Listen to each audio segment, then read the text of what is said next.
tahu orang-orang yang menikah orang-orang yang pindah agama atau masuk Islam karena nikah itu 90% problematik Di ketika pernikahannya.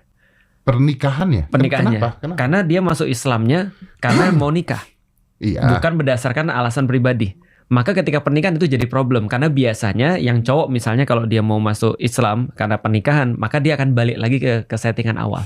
Nah, itu problematis. Karena itu hanya untuk kayak ngambil jalur bypass doang. Optics doang lah. Optics doang. Iya. Tapi ada kan orang yang melakukan itu tiba-tiba, karena gue pernah dengar cerita istrinya bilang dia ternyata sekarang lebih muslim dibandingkan saya. Betul. Ada yang begitu kan? Betul banget. Kan? Makanya kita cuma ngasih tahu aja nasihatnya. Tapi tidak menghalangi kita untuk mengislamkan dia. Jadi kita nggak boleh nolak. Karena kita nggak tahu isi hati orang. Nah, maka ketika ada orang berbicara pada kita, aku pengen masuk Islam, kita tanya, apa alasannya? Saya mau nikah misalnya, dia bilang. Maka kita bilang, ayo kita Islam, tapi belajar ya. Kita kasih cuma nasihat aja, kita kasih peringatan aja, tapi kita tidak boleh menolak orang untuk masuk Islam karena kita nggak tahu isi hati orang. Gue suka tuh. Dulu waktu gue mualaf gitu ya, yang pertama kali bini gue ngomong adalah, tapi dia bercanda ya, ini bercanda nih ya, ini kadang-kadang kalau potongan-potongan suka, tahu sendiri kan. Betul.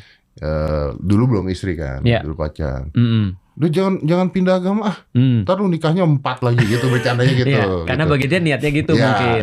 Enggak, bukan. Gimana? Maksudnya bagi Iya, mungkin niatnya gitu. Tapi terus gue nerangin. Ini saya gue nerangin.